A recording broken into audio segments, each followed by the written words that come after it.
You can either live your dreams or live your fears. And I think the majority of people actually are not living their dreams, but are living their fears. So I want to ask you a question. What are your fears? What are you afraid of? What are you scared of? Because we all have fears, don't we? We all have something that's blocking us, that's holding us back. And as we begin to look at life, what we realize is that the reason that most people are not living out their true potential, are not doing all of the things that they would really like to do, is because of fear. Some people call fear false evidence or expectations appearing real. I'm reminded of the story of a guy that was living in an area where he had some new neighbors, and these neighbors had a bulldog. And when he came home every day, this bulldog used to chase him about a half a block from his house. Every day, he would have to streak home. I mean, he would just run. This bulldog would be right on his heels. And so he just got tired of that, because he would go home about a half a block away from home. He would look around for this bulldog and he wouldn't see him. And he would go walking casually along, and this bulldog come out of nowhere, woo, woo, woo, and start chasing him, and he'd run home. So this one day, he just got tired. And so when the bulldog was running after him, he started running. He saw a rock, and he stopped to pick it up to throw at the bulldog. And when the bulldog got up on him, he started barking. He realized the bulldog didn't have any teeth in his mouth. Then he started chasing the bulldog. If you don't get all away from it, because the most the bulldog could have done is gum, you know. And so, you know what? Most people go through life running scared. Running scared from things that have no teeth in them, because they're false expectations appearing real. That, see, we're brilliant enough to scare ourselves to death. You realize that? There are some people actually who get a kick out of scaring themselves to death. I remember the last frightening movie I saw. It was The Exorcist. I will never forget. I was so frightened when I came home. I'll never forget. I drove in the driveway, and I had already called my former wife and said, listen, turn the lights on. I was coming in the driveway, and I was getting out of the car, and all of a sudden I couldn't get out. I started blowing my horn. I said, Madeline, they got me, they got me. She came to the kitchen and said, take your seatbelt loose, fool. I said, oh, okay. I was frightened out of my wits. But there are a lot of people who they get off on that. They love it. I'm a person now. My brother is a paratrooper. My twin brother, he's in the military, career man. I would love to jump out of an airplane to parachute. I'm scared, though. I mean, I really admire my brother for that. I would really love to be macho man like that. What are the things that you fear that's been keeping you from living your dream? That's been keeping you from doing some things that you would like to do? Just think about those things. And how do we begin to handle that? Abraham Maslow said that life is about growth. And he said, you can either go back to your comfort zone, and there you won't find any growth, or you must be willing to go forward and face your fears again and again and again, because you're never going to have a fear-free existence. I mean, some fear is acceptable and legitimate. There are some things that you really should be afraid of. Now, you shouldn't allow it to immobilize you. You acknowledge it, you take it into account, and you carry yourself accordingly. There are times that we should proceed with caution. But it's the difference between being stopped by fear. It's the difference between having a fear and the fear having you. So what do? One, acknowledge it, and knowing that it's okay. Don't condemn yourself for being afraid. It's perfectly fine to have some fears. You acknowledge your fears, you embrace those fears, and then you move on. You act on whatever it is that you fear. Because once you embrace it, see, what you resist will persist. What you resist will persist. So one of the most important things is to begin to embrace your fear. The fear of bodily harm, that's legitimate. When I was a disc jockey in Columbus, Ohio, you know, I was young, about 22, 23, thought I was tough, and I was on the air, and Al Green, who was a great performer at that time and still is now singing gospel music, had a record. His first hit record was Back Up Train. So a guy came in the town and was impersonating Al Green. I happened to know Al Green because I'd already booked him. And so when I found out this guy was impersonating Al Green, I came on the air and did an editorial about him, and I exposed him. He was a rather big fellow, and so he had the word out that when I see this guy Les Brown, the disc jockey, I'm going to knock him in the mouth for having a big mouth. So I was driving down Main Street in Columbus, Ohio, had my son in a car, and I always had this little saying, hey, if anybody ever put a threat on me, I'm going to make them honor it. So I saw this guy in the street. So I pull around. I said, excuse me, I'll be right back. Got out of the car. I said, hey, man, I heard you said that you were looking for me. I'm Les Brown. He said, you are? I said, yeah. I said, what is it? I'm the one that said that you are an imposter. I said, I want to know what you're going to do about it. He opened his coat and he had a gun there. I say, but whatever I said to hurt your feelings, I want you to know it's all right.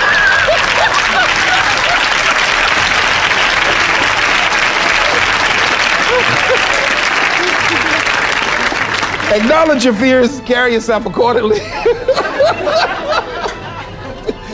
and do what makes sense for you.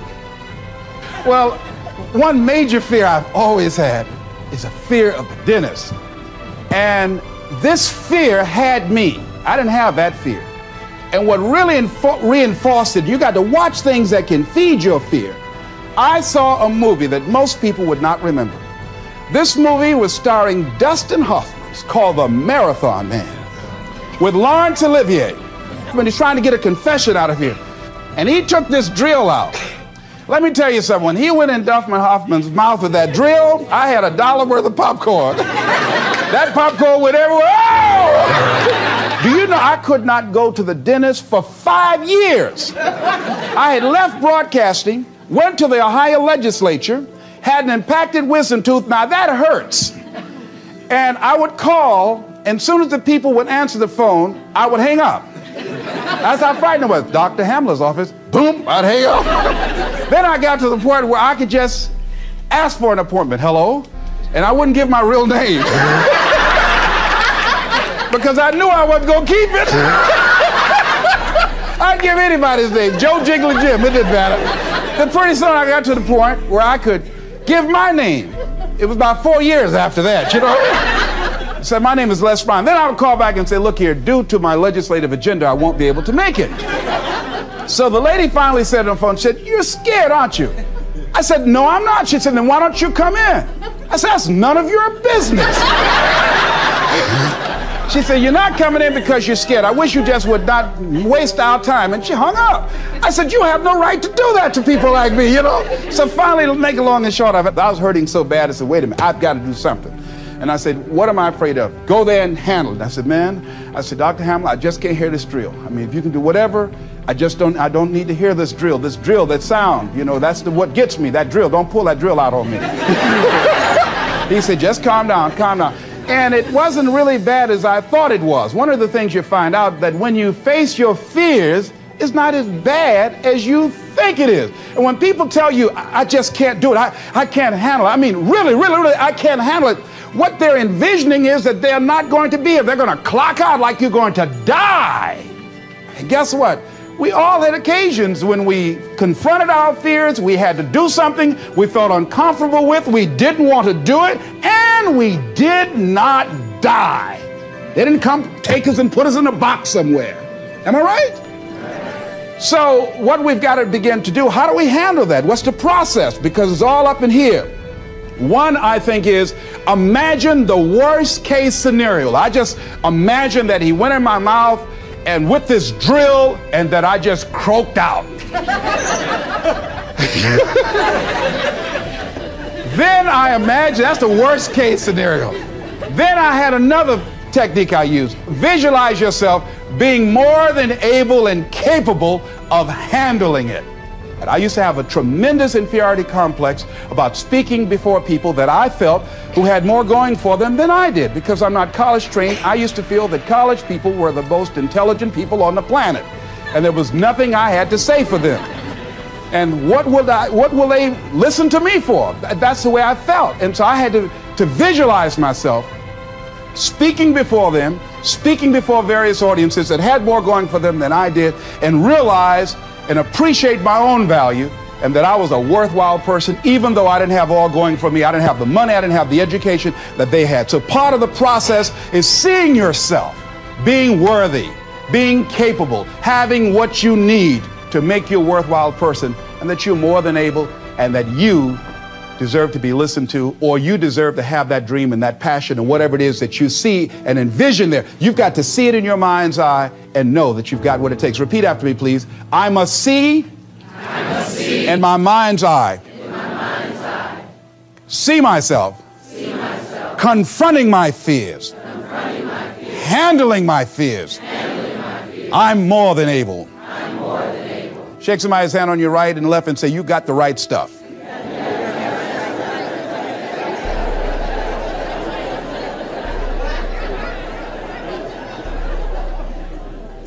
So deciding as you look at your life, as you look into the future and say, what fears am I holding on to? What fears that I'm allowing to imprison me, that's keeping me from breaking out, that's keeping me from living up to my true potential, that's keeping me from really being happy, that's keeping me from having a sense of adventure and excitement in my life? What's keeping me from controlling my destiny?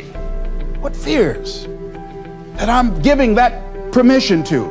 Notice what I said, that we must give our permission to fear to immobilize us. Because whatever discomfort you experience, whatever challenges or difficulty that it is, you got to handle it.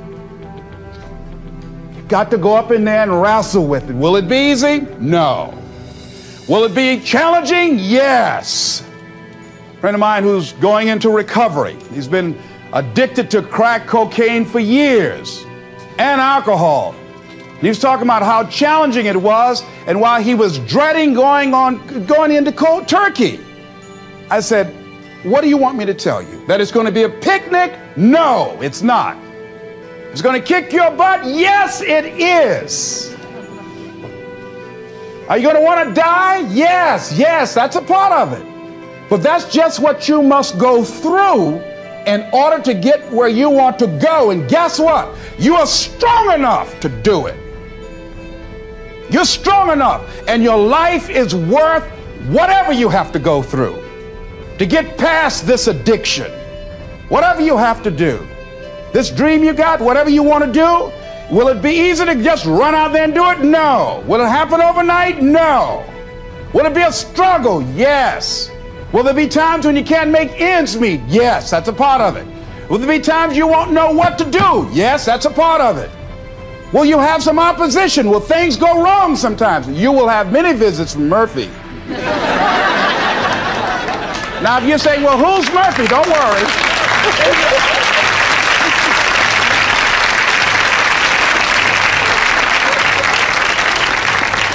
Somebody must have told us someplace along the line, I don't know where, but somebody must have told people, oh, life is going to be real easy. No, if they told you that, I've got a special announcement. They lied. I'll never forget, I had a special piece of legislation I wanted to get passed, and I said to a guy, I said, look here, can I count on your vote? He said, yes, and look here, if I can't count on it, let me know. There's another guy that owes me a chip, and I can call on that. And I won't need your vote, but I do need it. If you say you're going to do it, do it. He said, you can count on it. Legislation came up. He voted against my bill. My bill passed. I went back to him and said, hey, I told you I needed the vote, but if you couldn't give it up, let me know. I would get somebody else. I said, why did you tell me? He said, I lied. I was in shock. How many of you that life just wore you out? That you didn't expect that? You thought you'd go to school, get good grades, get a job, and you came out here and you'll be able to get a job and live happily ever after, and you say, they lied. Yes, they did. They never told me, you know that song said, Mama told me there'll be days like this. They didn't even tell us that. Isn't that something about life is challenging? I mean, it's some stuff you get out here, you didn't read it in a book nowhere. Didn't nobody warn you that it was going to come down on you like this. That's called life. There are all kinds of challenges like that. So what's the next piece is that you accept yourself, then you accept the fear as a fact and not a force. See, when you accept yourself and you accept fear as a fact, that means that it's something that happens. It's something that you're going to experience, but it is not a force to hold you back. It doesn't have any special power other than that you give it. So you accept the fact that you are afraid, and then you move on anyhow. You move on past it, and you do whatever you've got to do. I was at a big motivational rally for a gentleman by the name of Dexter Yeager down in the Carolinas. I was standing backstage, and I had to go out. I was the last speaker on the program. It's the first time I'd been in a stadium of this size, over 10,000 people. You couldn't see the people because the lights are just blaring in your eyes, called Free Enterprise Day. I was afraid. My heart was beating fast. I was just pacing back and forth. And Dexter said, "Are you all right?" I said, "Yeah." "Yeah, I'm all right." So I said, "Wait a minute, just calm down. Calm yourself. Hold a minute. It's all right, Les. It's all right. All right. Just be as scared as you can be."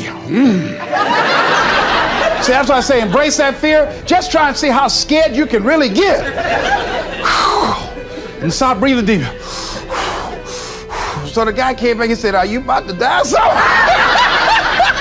I said, "No, I'm fine."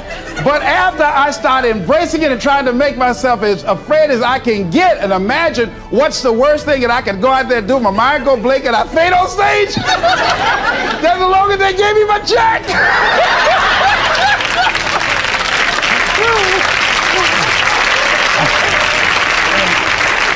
But once I started laughing at myself, I started talking to myself. I said, "You know you scared today?" And I said, I just calmed myself down. And I went out there and I cooked. And that's what you got to do. I had another experience where I was at a major corporation, and it was one of my first major presentations I was going to do for this corporation. And I had 4 other presenters that had large firms. And one of the things that you've got to do is you've got to watch your inner conversation and discipline your thinking and your imagination, because if you don't, your mind will take you on a wild trip. So my mind said, "Hey, Les." I said, "What?" "These guys are going to wipe you out. You can't compete with them." Because I heard these guys sitting over across from me, and they were talking about all that they had going for them. And so I started doubting myself, and I became afraid, and I was thinking, well, maybe I shouldn't go in there. And so I knew then, and this is what I suggest to you, sometimes you got to talk to yourself. Talking to yourself, could be a good exercise. It might be the only intelligent conversation you ever get. So I got up and I went to the bathroom. I started talking to myself and said, "Les Brown, let me tell you something. What do you care about these guys and their firms and all their money? You got 6 children you've got to feed. You got a mama you've got to take care of home. You ain't got nothing to lose."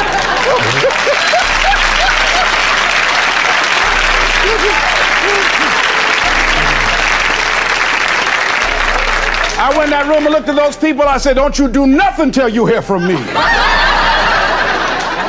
And I got that contract too. You gotta do it. So when you have your lower self talking to you, telling you what you can't do, part of what you've got to do is be your own motivator. And you can't talk casually to yourself. You can't stand around and say, "Now, you must calm down now." No, that subconscious mind won't hear that. You've got to have a good conversation to yourself. Hey, and answer yourself too. Don't pay these people any attention. You answer yourself. "Hey, what you gonna do?" "I'm going there and get off." "All right, very good. Go in there and take care of business." You've got to talk to yourself, and you build yourself up, and you'll feel your energy level coming up, and people will feel that around you. See, now, if you go through life being afraid, people can sense that. They can pick up that fear. So that's why you've got to stand up inside yourself. I'm reminded of the little boy that was on a bus, and some bigger fellows were picking at him, and so he wanted to move from by them. They were thumping him on the head, and so he stood up just to get from by them, and they would push him back down, and he would stand up again. They push him back down, and he stood up again. They pushed him down, held him down. He said, "You might hold me down, but I'm standing up inside myself." And that's what you got to do in life. See, when you are not filling your life with the things that you are capable of doing. See, we all have some stuff that we've been given. And I don't think that it's optional for us to sit on what we have. See, if you're sitting on what you have, what you've been given, and I think everybody's been given something to bring to the planet, that only you can do that, only you can perform that, only you can initiate that activity. And if you don't do that, if you're not filling in your life with your life work or your mission, then there are gaps in your life. And what we do when we're not living out our true identity, we begin to fill the gaps. We fill the holes with garbage, alcohol, drugs, worry, self-destructive behavior.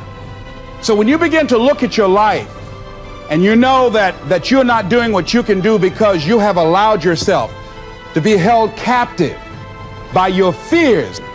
Now, when you don't have a true appreciation and acceptance for who you are, and you allow yourself to be immobilized by fear, what happens in the process is that you begin to abuse yourself. You begin to sabotage your life, you begin to sabotage your dreams, you begin to unconsciously work against yourself. You become your own worst enemy. So what do you do about that? Well, you begin to realize that your dream and your gifts have so much meaning and so much value for you till your hunger for them will begin to push you past the fear. Your hunger to have them will give you a special drive. As you work on yourself, as you begin to acknowledge your true identity, the true power that you have, the true capacity you have to bring about change, the miracle working power that you have within yourself to do the things that you want to do. When you take them on, I'm reminded of a man who, this gentleman was doing a special study of a special tribe in Africa, headhunters. And he had difficulty in developing a relationship with these tribesmen because of the fact that he had fear. He had fear they were going to take his head. I tell you, all fears aren't bad. That was a legitimate fear. That was a good fear to give you a headache. So he worked there for a long time with no effort, no progress in developing a relationship and rapport and being able to achieve a level of trust. So finally one night while he was in bed, he was thinking about it. I said, what is it that you came here to do? What is your life work as a missionary? He said, I wanted to study these tribesmen. I said, what's the worst thing that they can do to you? Kill you.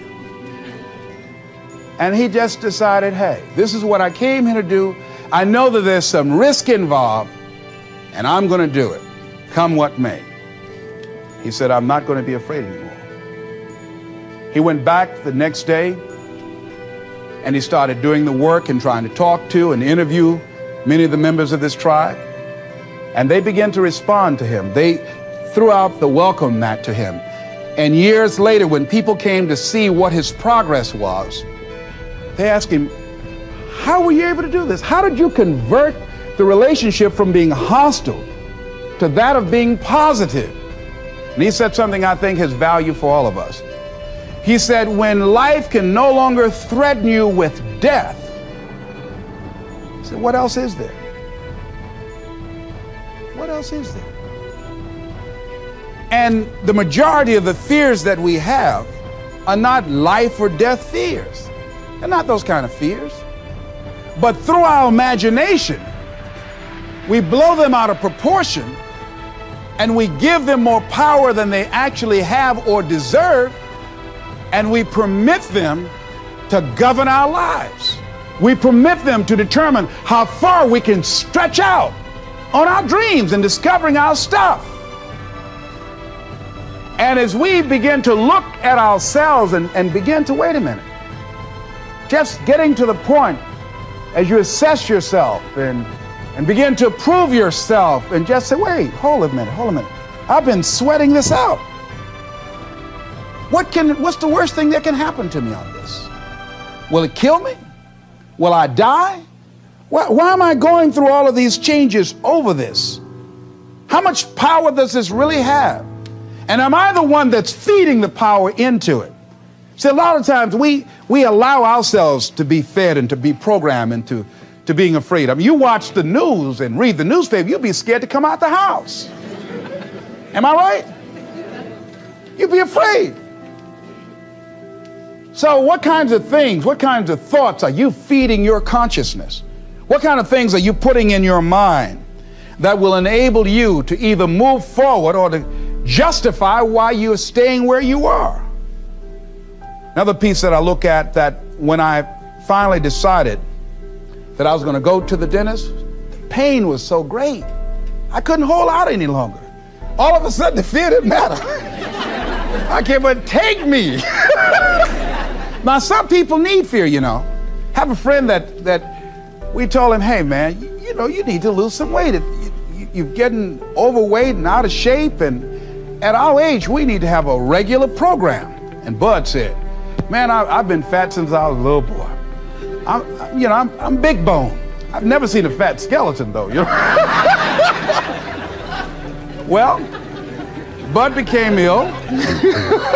How many of you ever seen a fat skeleton? Raise your hand. All right. Bud became ill, passed out, and I was there, and the doctor was talking to him. And Bud, I think, was going to go right back to same old eating habits and doing everything. You know, they said, look here, you are a diabetic. He said, now here's some of the side effects. You know, you could go blind, you can become an amputee. None of that touched him. He said, you can become impotent. He said, what did you say? Bud has lost weight. He exercises every day. He's into body sculpturing. 48 years young. He looks great. I can't believe it. But just that one statement made all the difference in the world. Bud is a new man today.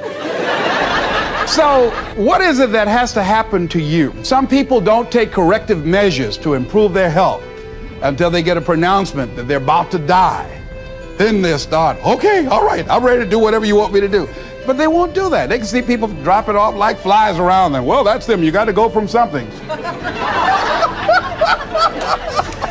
We go through life really blocking ourselves constantly. And fear is one of the greatest instruments that we could use to stifle our true potential. When you begin to look at your life, you can decide to use fear as a blocker, or you can decide to use it as building blocks. That you decide, hey, look here, I'm going to move in this direction. I'm not going to allow anything to stop me from doing what I want to do. Shake somebody's hand on your right and left and say, I'm unstoppable.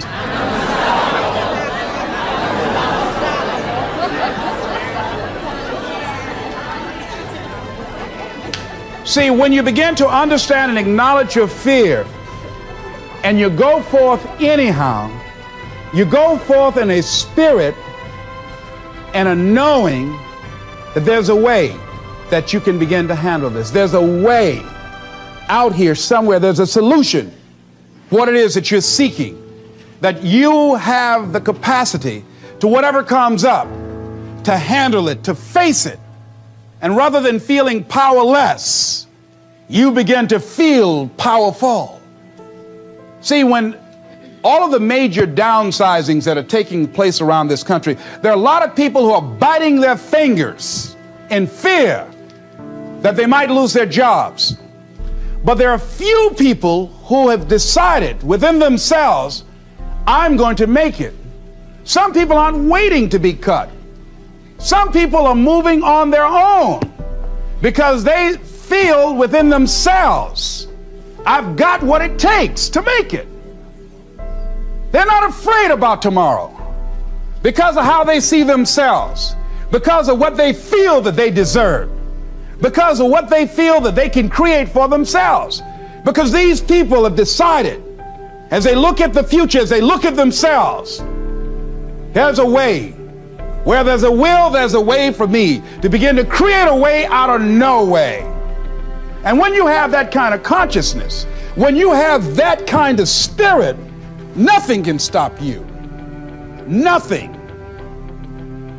What would your life be like as you look toward the future if you decided, I'm not going to allow my fears to stop me? What would your life be like? What What would your future be like if you decided to want that which you desire so strongly that it prepares you past your fears, that you experience the fear, as the one book says, feel the fear and do it anyway? What would your life be like? And I'm saying to you that all of us who have been entombed by fear have the capacity to resurrect ourselves and to resurrect our dreams. All of us have the capacity to do that.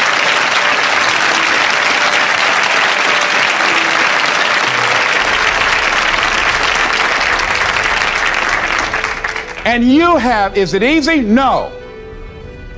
It's not easy. Can I do it? Yes. What's one of the ways to get started? Some of us need somebody to hold our hands. Sometimes we need somebody to help us out. Be willing to say, I don't know. Be willing to reach out. Be willing to get some assistance to take you to the next level. What great athlete. You never expect boxers to make profound statements. I think it was Joe Frazier who said this one. He says, all of us are like the blind man at some point in our lives standing on the corner waiting for somebody to lead us across. See, all of us at some point in our lives need some help, need someone to reach out to us, to throw out the lifeline, to help us go across some treacherous waters that we couldn't navigate by ourselves. None of us do it by ourselves. All of us at some point in our lives. We need that kind of help. We need that kind of assistance because we grow from the people we have in our lives that can enrich our lives personally, professionally, spiritually, and all the dimensions of our lives. We don't grow in a vacuum. So as you look at yourself, what are the fears you have that maybe you need some help in strengthening yourself in that area? As you assess your strengths and your weaknesses, as you begin to approve yourself and your passions and your dreams and your goals and the things that you want, if you decide to experience all of your true potential, as you decide to manifest all of your greatness, as you decide, wait a minute, what else is available to me out here if I decided to experience the fear of rejection, the fear of no, the fear of failure, the fear of standing by myself? What else is available? Of taking a chance, a fear of losing it all. What else is available to me that will bring some extra meaning and value? The fear of people not liking me. You know how many people do things they don't want to do because they want everybody to like them? Everybody's not going to like you. Excuse me, special announcement. Everybody's not going to like you. No, it's just not that kind of world. But you know, there are a lot of people who won't take positions on issues, who won't take a stand for things they believe in, who won't speak up for themselves because they don't want to make anybody mad. Oh, it was Bill Cosby. He said, I don't know what the secret of success is. He said, but here's what I know what the secret of failure is. He said, trying to please everybody. You can't please everybody. But there are people who have the fear of rocking the boat. So they just go alone in life, just go alone. Well, how do you feel? Well, I don't really want to say. How many of you know people like that? Raise your hand. These people aren't living life. They're not truly experiencing life. What do you really want to do? Well, I don't like this, but I guess I'll go ahead on and do it. No, life is too short for that. Too short and unpredictable, moseying through. Not trying to disturb anything, not trying to shake anything up, not trying to make any waves. You see, there are some people who come through the universe and their level of contribution and the level of energy they manifest is so small, so inconspicuous that when they go, you won't even know they left. I mean, there are people who die on jobs and you say, hey, where's John? Oh, John's been dead 6 months. You're kidding. No. Is that right? Yeah. I didn't know. Why didn't somebody say, well, I guess we didn't miss him. But there's some people, because of their personality, because of their contribution, because of the investment of their time and their energy and the impact they have there, that when they go, everybody will miss them. See, when Mother Teresa checks out, everybody will know. When Rosa Parks, Everybody will know. Nelson Mandela, everybody will know. Why? Because of their contribution. See, but there's some people, because their contribution is so small, no one will care. So I'm saying, before you are boxed and buried, decide that you're going to box and bury your fears. Decide that you're going to begin to live life on a new level, seeking out new horizons, that you're going to find more love and more joy and more ways to give more to life. Guy said something, I love this. He says, everything a man does for himself, guess what? He takes with him. But everything he does for others, he leaves behind. So when you begin to say, what is it that I want to leave? What contribution that I want to begin to make? What difference do I want to make in life? What is it that I want to do with the rest of the life that I have left? What chances I need to take? What risks do I need to begin to embrace? What fears do I need to step on? What areas of my life am I dead right now? What dream? You can either live your dreams or live your fears. You have got to get to a point where you say, I'm sick and tired of living like this. There's got to be more. That's when people go out and strike out on their dreams. That's when people get out of relationships where they're dying together rather than growing together. That's where they leave jobs. So where are you going? Away from here? I don't know.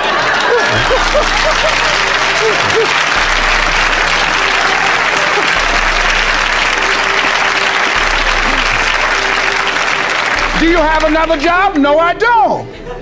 How are you going to make it? I don't know, but I will. See, you will when you put yourself in that kind of situation. I'm reminded of two frogs that were hopping down the road, and they fell into a bottle of milk.